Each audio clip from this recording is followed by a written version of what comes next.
Il s'enflamme, il s'insurge, il parle avec émotion. Benoît Dutrisac, aussi divertissant qu'édifiant. Ah bon. L'été s'en vient, là, on revient sur le règlement sur la sécurité des piscines résidentielles. On a vraiment beaucoup de courriels à ce sujet-là. Il y a un peu de confusion, il y a beaucoup de frustration autour de ce règlement. Avec nous, Katia Petit, qui est sous-ministre adjointe au ministère des Affaires municipales et de l'Habitation. Mme Petit, bonjour. Bonjour. Merci d'être avec nous. Là, on va passer à travers un paquet de questions parce que j'imagine que vous l'entendez aussi de votre côté.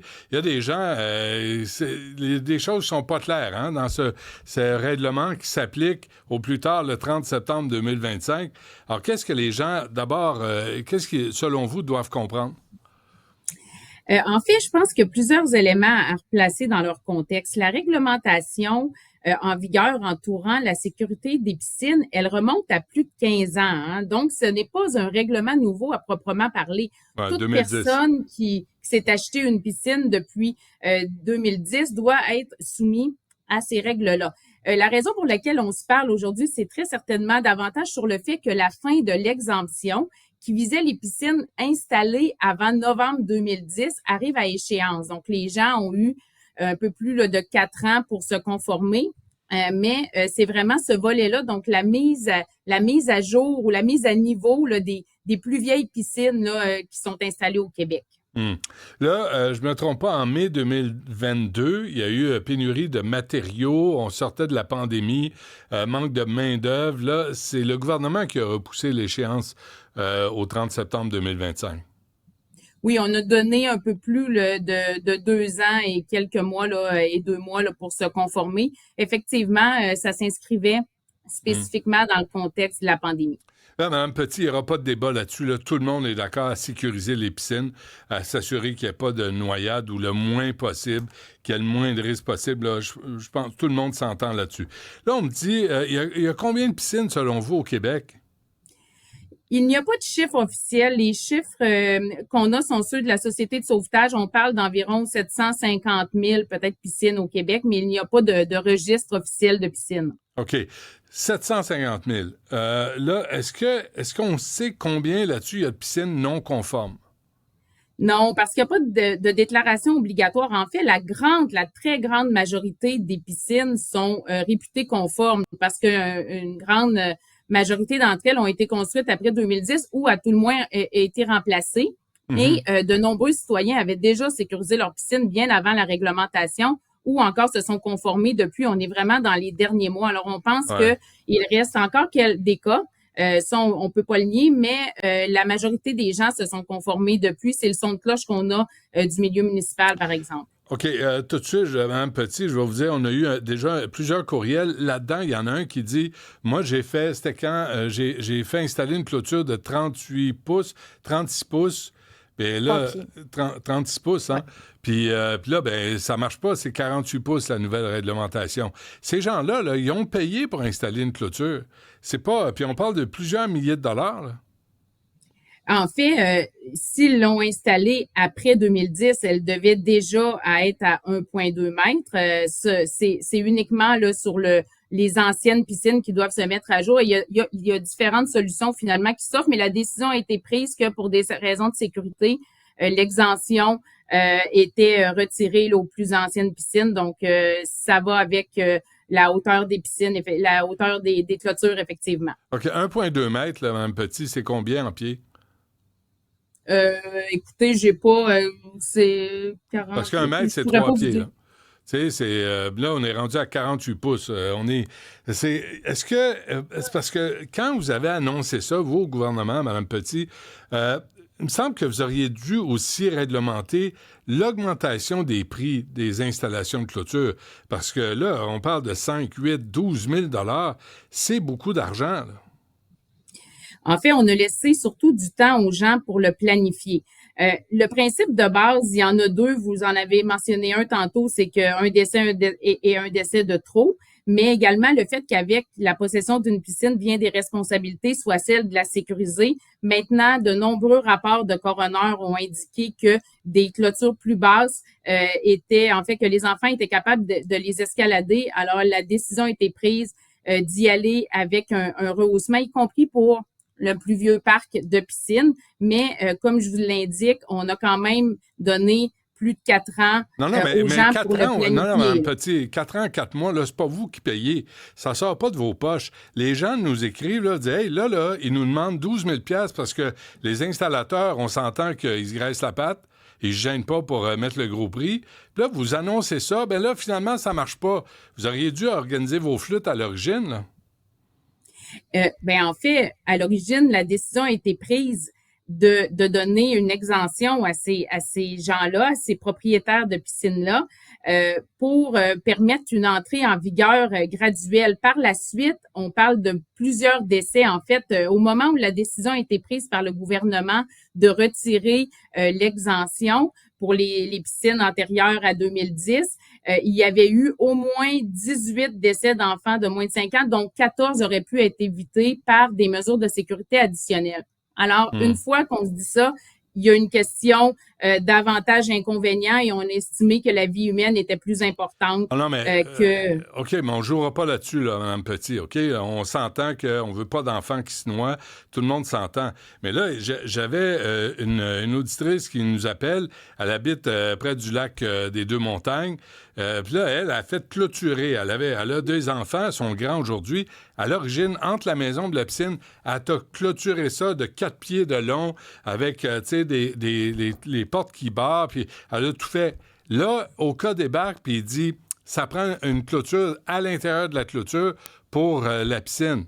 Mais tu vas au quai d'Oka, il n'y a pas de maudite clôture là. Fait que, tu sais, c'est comme, c'est pas cohérent, cette affaire-là. En fait, on prescrit pas nécessairement de solutions précises, hein. On doit atteindre une certaine hauteur. Ceux qui ont déjà des clôtures peuvent la rehausser par l'ajout de différentes composantes tant qu'elles sont, je dirais, fixes. Donc, il y a plusieurs solutions. On a également permis, et le guide là, sur le règlement l'explique clairement, il y a même des clôtures amovibles de type pole guard qui sont possibles. Donc, on a également prévu des solutions à moindre coût pour les citoyens là, devant se conformer. Oui, mais là, on dirait que ça, Mme Petit, ça relève de ville en ville. Si l'inspecteur est zélé, là, il va venir te casser les couilles avec, là, la porte ne ferme pas automatiquement. La porte patio doit fermer automatiquement. Là, c'est rendu la folie furieuse. Là. Les fenêtres au sous-sol pour des chambres. Là, maintenant, ça, selon la loi, faut que ça soit une sortie de secours aussi, donc que ça soit assez grand. Mais si on suit votre nouvelle réglementation, elle ne peut pas donner sur la piscine. Mais là, il faut clôturer les fenêtres des chambres au sous-sol, mais là, ils vont brûler lors d'un incendie, mais ils ne vont pas se noyer. C'est un peu n'importe quoi, là. En fait, il y a beaucoup d'éléments dans ce que vous mentionnez. Je vais les prendre un à la fois. D'abord, sur l'application par les municipalités, il faut se rappeler, comme je le mentionnais tantôt, que les municipalités, ce n'est pas une nouvelle réglementation, là. Ils l'appliquent depuis très longtemps et les municipalités sont habituées d'appliquer ce type de réglementation-là. Il y en existe, par exemple, aussi pour les constructions de cabanons, les abris tempo, ce genre de choses-là. Alors, habituellement, les municipalités se positionnent beaucoup dans une idée d'accompagnement, donc d'avertissement initial aux citoyens. Ils leur demandent de corriger certains éléments, mais je pense pas qu'on peut dire que c'est chaotique comme application. Et en ce qui a trait aux fenêtres de sous-sol, c'est très important de mentionner que c'est uniquement, d'une part pour ceux dont le mur de la maison constitue une enceinte de sécurité, donc fait office de clôture, si on veut, pour la piscine. Et si la fenêtre est située à plus d'1,2 mètre du sol, à ce moment-là, les gens sont conformes. Là. S'il n'y a pas de comptoir fixe ou de meubles qui permettent d'accéder à la fenêtre, les gens ne sont pas obligés là, de la sécuriser. Et par ailleurs, pour les motifs d'incendie, évidemment, on n'a pas adopté une réglementation qui serait contraire à celle en incendie, vous comprendrez. Alors, bien évidemment, les chambres de sous-sol qui doivent servir de sortie de secours et qui seraient, par exemple, à moins d'1,2 mètre, peuvent utiliser tout simplement un limitateur d'ouverture qui se vend là de façon quand même à un prix raisonnable sur Internet et qui permettent de limiter l'ouverture de la fenêtre à moins de 10 cm. et avec un mécanisme qui permet facilement l'ouverture là, en cas d'incendie. Alors, il a des solutions et j'invite vraiment vos auditeurs à aller voir le guide qui est disponible sur québec.ca dans la section sur la sécurité des piscines. Il y a énormément d'informations, des guides d'auto-évaluation. Donc, je pense qu'on a mis énormément d'outils à la disposition des gens et des propriétaires de piscines pour qu'ils soient en mesure de répondre à la réglementation. OK. Justement, là, les amendes, on nous dit les amendes, c'est 500 $. C'est quoi? C'est 700 $, dépendamment de la municipalité, par jour, par infraction. C'est rétroactif, ce l'est pas. C'est quoi la règle, là, tu sais, pour ça? Parce que le 30 septembre, là, si tu demandes un permis à la ville, ça peut être 60 jours d'attente. Si tu demandes l'installation de la clôture, ça peut être un autre mois, 2 mois, 3 mois d'attente. Est-ce que vous allez être accommodant pour les gens qui veulent se conformer, mais là, qui sont en attente des services de la ville ou des installateurs? Je pense que le meilleur conseil qu'on peut donner à vos auditeurs qui sont propriétaires de piscines et qui sont en voie de se conformer, c'est d'interpeller leur municipalité. Les municipalités sont vraiment dans une approche de sensibilisation. D'ailleurs, moi-même, le site de ma municipalité, quand j'ouvre le site Internet, le premier élément porte sur les piscines. Les municipalités sont en offensive de communication auprès de leurs citoyens. Alors, je pense qu'ils doivent communiquer rapidement avec leur municipalité pour prendre entente. Il n'y a aucune municipalité qui donne des amendes à leurs citoyens pour le plaisir. Ils sont davantage dans une approche souvent d'avertissement. Excusez-moi, Mme Petit, mais moi, on m'a rapporté là, à Brossard là, des inspecteurs zélés, agressifs, qui disaient « faut que ça se fasse, sinon c'est 500 $. Puis là, c'est 500 $ par jour, Mme Petit, 500 $ à chaque constat d'infraction. Est-ce que c'est rétroactif à partir du 30 septembre? Comment ça va marcher? En fait, il n'y a pas de rétroactivité en soi. En fait, les sanctions entourant, les amendes entourant le règlement ne sont pas différentes de toutes les autres amendes qui sont prévues en matière de réglementation municipale, que ce soit pour des éléments dont je vous ai mentionné tantôt. Comment ça va marcher? Un garage. En fait, l'application relève vraiment des municipalités au même titre qu'on ne dicte pas à un policier comment appliquer le code de la sécurité routière.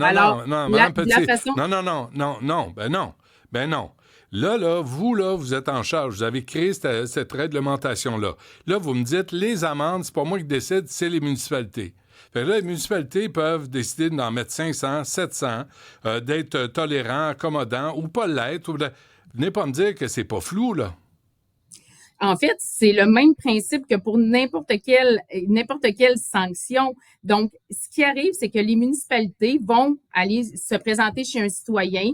Si jamais il y a une infraction, la plupart du temps vont donner un avertissement en amont, vont s'entendre avec le citoyen sur une période pour faire les travaux et s'il ne s'y conforme pas à terme, pourrait donner une sanction. Maintenant, tout individu qui pense qu'il a qu'il a eu une sanction ou une amende qui est abusive et non justifiée peut contester auprès de la Cour municipale. Donc, il a des recours. Mais honnêtement, le cas que vous me parlez de Brossard, moi, c'est le premier qui est porté à mon attention parce que jusqu'à maintenant, ce qu'on nous dit, c'est que les municipalités sont très tolérantes et vraiment en mode accompagnement là, avec leurs citoyens. OK. Donc, tout ça, là, puis je vous le dis, là, moi, je suis d'accord, il faut sécuriser les piscines. Un accident arrive vite. Tu sais, il y en a à chaque année, mais est-ce qu'on va le faire? J'ai un auditeur qui dit, est-ce qu'on va mettre des clôtures autour des piscines municipales? En fait, les piscines municipales sont déjà clôturées. Là. La mienne aussi, là, est déjà clôturée, mais il faut que j'en mette une autre autour de la piscine. Est-ce qu'on va le faire aussi pour les piscines municipales?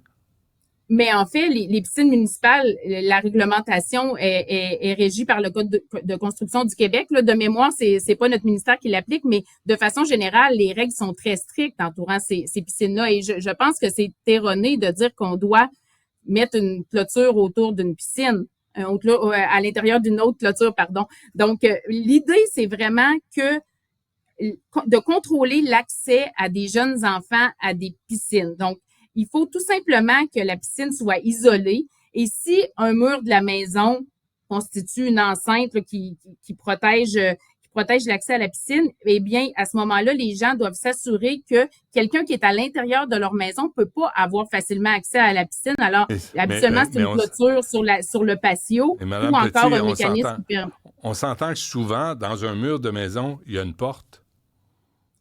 Oui, c'est ce que je suis en train de vous mentionner, c'est que en fait, il faut s'assurer que soit qu'on clôture l'accès, donc souvent on a un patio, donc on clôture le contour du patio avec une porte qui se referme automatiquement, ou encore qu'on a un mécanisme de fermeture de porte automatique, ce qui est existant mais qui est un peu plus dispendieux. Donc, règle générale, les gens choisissent de clôturer, mais essentiellement c'est cette réglementation-là et c'est ce que tout le monde font depuis 2010.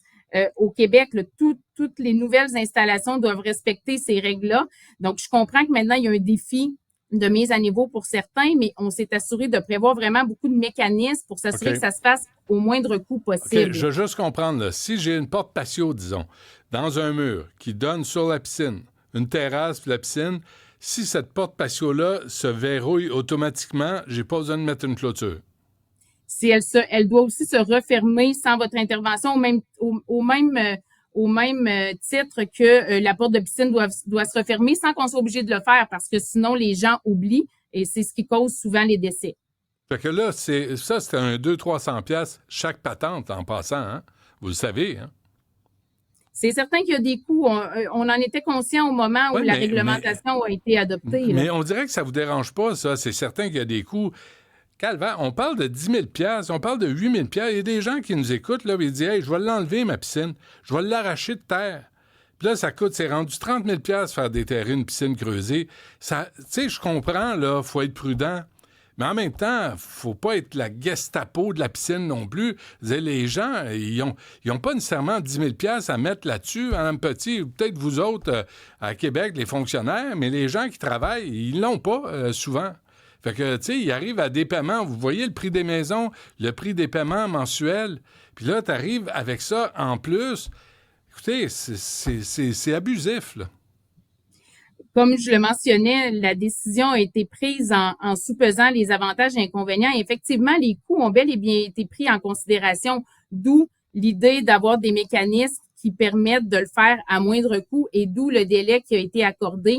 Maintenant, il a été considéré que la sécurité des enfants, dans un tel cas, valait l'investissement qui devait être fait par les citoyens et qu'avec une piscine vient des obligations. Parce que c'est facile de dire, oui, mais si tu le fais pas, les enfants vont se noyer. Puis là, tout le monde va être d'accord avec vous, Mme Petit. On veut pas que les enfants se noient.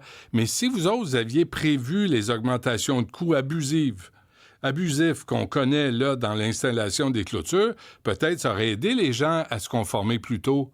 Bien, tu sais, quand tu vois une dépense de 5 ou 10 000 $ qui s'en vient pour une clôture, dans une clôture, pour une autre clôture, avec un piège à ours puis des barbelés, là, tu dis, je vais le repousser le plus tard possible. Peut-être qu'ils vont changer d'idée. Vous comprenez que la réalité nous rattrape, là?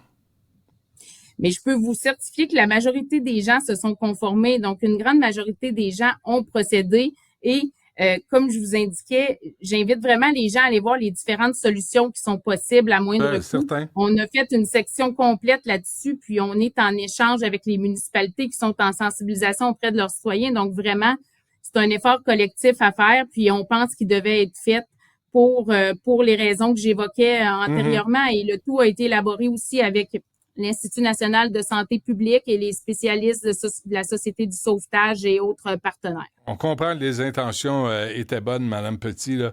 C'est juste la réalité, le marché, les gens qui abusent de la situation.